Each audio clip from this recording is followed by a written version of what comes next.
Pumpkin spice has become a fall favorite over the years, and this pumpkin spice syrup or sauce is incredibly easy to make at home.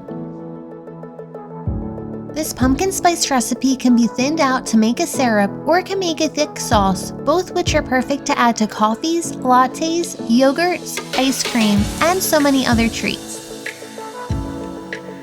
Use your favorite milk to make this pumpkin spice recipe dairy-free or use a sugar-free sweetener to cut some calories.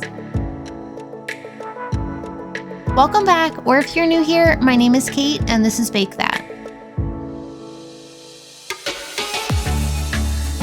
In a saucepan, add 2 cups of your favorite milk and 3/4 of a cup of granulated sugar. On medium-low heat, stir the sugar to make sure it is dissolved on the bottom of the saucepan.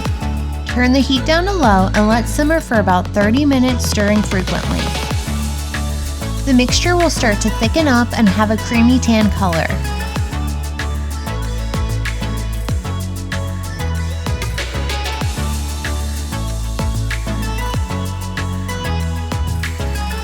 Remove any foam that forms on top with a spoon. This is just impurities coming out of the granulated sugar and the milk.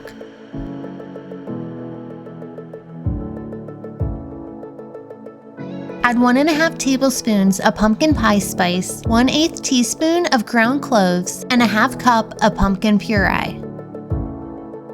Stir all of the ingredients together and continue to let simmer on a low heat for an additional 15 to 30 minutes or until it reaches your desired consistency. Make sure to use pumpkin puree and not pumpkin pie mix, which has additional sugars already in it. The mixture will thicken up the longer you let it simmer to be like a sauce, but you can always thin it out by adding 1 to 2 teaspoons of water at a time as needed. This smells absolutely amazing when it is simmering. Check out other fall recipes like pumpkin biscottis, pumpkin granola, or the pumpkin pie spice used in this recipe in the link above or the video description below. Carefully remove the saucepan from the heat and let cool for about 30 minutes before adding it to anything.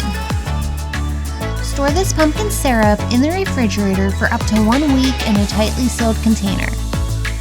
Thank you so much for watching. Come back next week to bake more good things.